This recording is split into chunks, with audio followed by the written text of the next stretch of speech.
vía Skype. Leandro, ¿cómo estás? Aquí te saludamos, somos un grupo grande. ¿Cómo estás, Leandro? ¿Cómo andan, chiques? Porque está Daniela. Buenas noches. No, escuchando todo esto y uno empieza a pensar realmente utilizar la República, ¿no? O, digamos, yo creo que es un ataque artero la República utilizar la AFI, la FIP, la UIF, Migraciones para investigar a propios extraños, ¿no?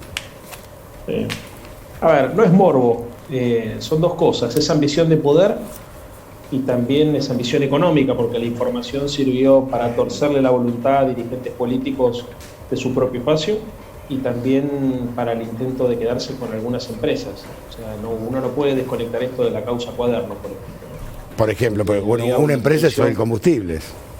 Claro, o el caso, por supuesto, el caso de todo el grupo Indalo que la tuvo que pelear. Estamos hablando de una concepción del poder que Macri hereda de su papá. Yo no creo en este tipo de herencias, pero en este caso se comprueba. O sea, la verdad es que el primero que hacía inteligencia en términos económicos y financieros para tratar de competir con el resto era su propio padre, que incluso llegó a seguir a su propia familia de la misma manera que Macri siguió, de acuerdo a los expedientes judiciales, a su propia hermana, porque parte de este grupo Super Mario Bros tenía como objetivo seguir a la hermana de Macri. Entonces, se ven una serie de cosas acá, ¿no? Un poquito de morbo, un poquito de inseguridad personal, un poquito también de tener información para tenerlos controlados y carpeteados a los propios y además la intención siempre de hacer algún negocio.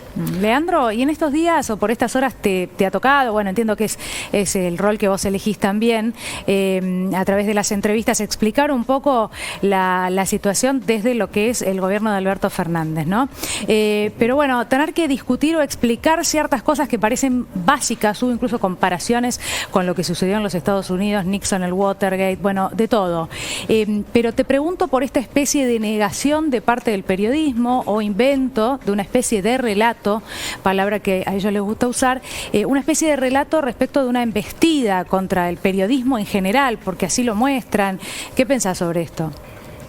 El periodismo ocupó el espacio de la política en los últimos años. Los intelectuales orgánicos de la derecha no eran académicos o cuadros políticos, eran periodistas o economistas. Entonces, primero tienen un compromiso muy fuerte en términos ideológicos con un proyecto de país. Entonces, a esto se le agrega además una vocación corporativa y una lógica de defensa muy corporativa muy fuerte, porque no sienten solamente que peligra su posición de privilegio en la sociedad, sienten que peligran también la legitimidad de sus ideas.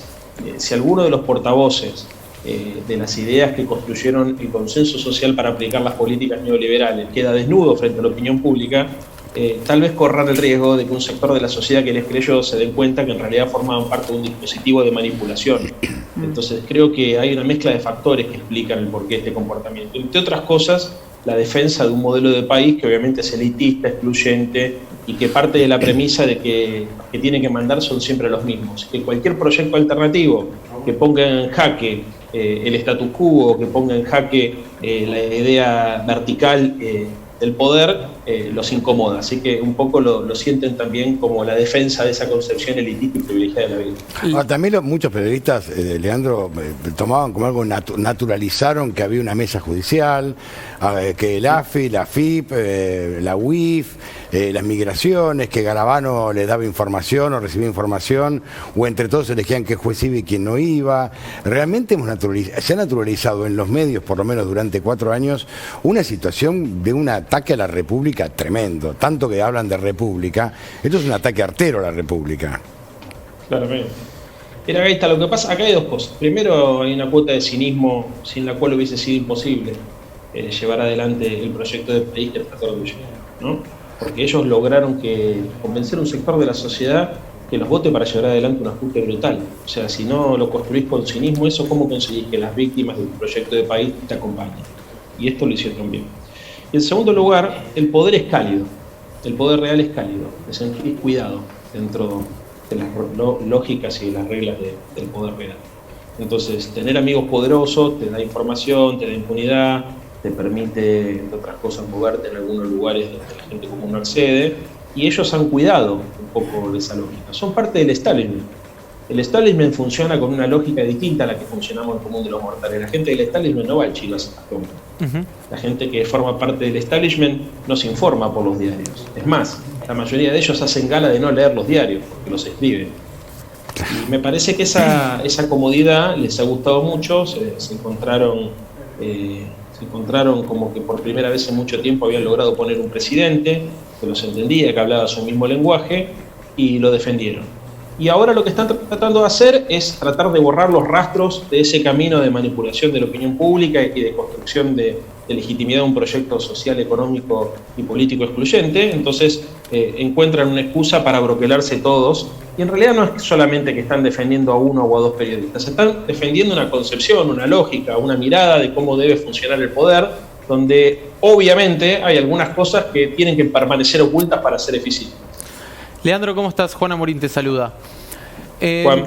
Quería consultarte, tal vez soy un poco más escéptico respecto a esto, pero ¿pensás que verdaderamente se va a llegar a fondo y a los verdaderos responsables de esto, o que todo va a terminar en un juego de espías menores? Digo, porque es un poco ingenuo pensar que detrás del espionaje a la hermana de Macri estaba un tercera línea de la AFI y no verdaderamente los directores o el propio presidente. Digo, ¿pensás que verdaderamente puede llegar a haber justicia en ese sentido? Porque, bueno, los Macri tienen todo un historial de zafar con relaciones promiscuas con la justicia.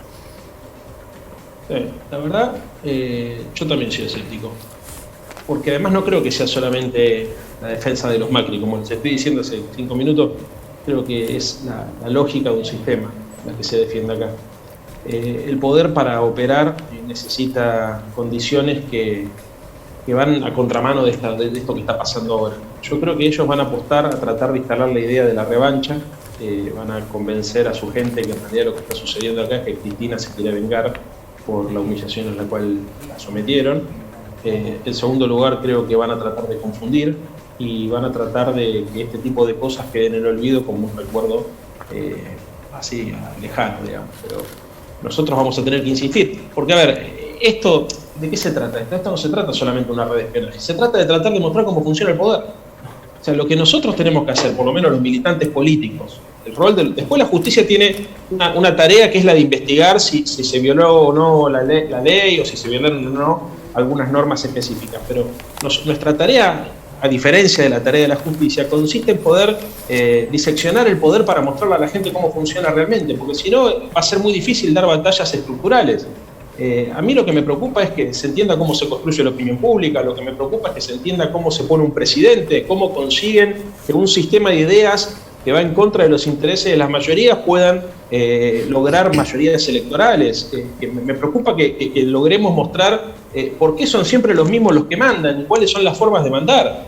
Si nosotros logramos transparentar eso, es la capacidad del privilegio y de los sectores concentrados del poder de manipular la realidad de acuerdo a su vocación disminuye. Entonces, a mí lo que me interesa de esta discusión no solamente es mostrarle a los porteños y a las porteñas que Horacio Rodríguez Larreta le financió parte del aparato de inteligencia al presidente Macri, como ocurrió. Lo que me interesa es que vean es que la forma de construir poder tiene mucho que ver con mecanismos que van, digamos, a contramano de su discurso público. Hay una clara diferencia entre el discurso público y el discurso privado, entre la acción pública y la acción privada, y entre la contabilidad pública y la contabilidad privada de la mayoría de los muchachos que forman parte del elenco estable del establishment argentino. Leandro, te mandamos un fuerte abrazo. Muchísimas gracias.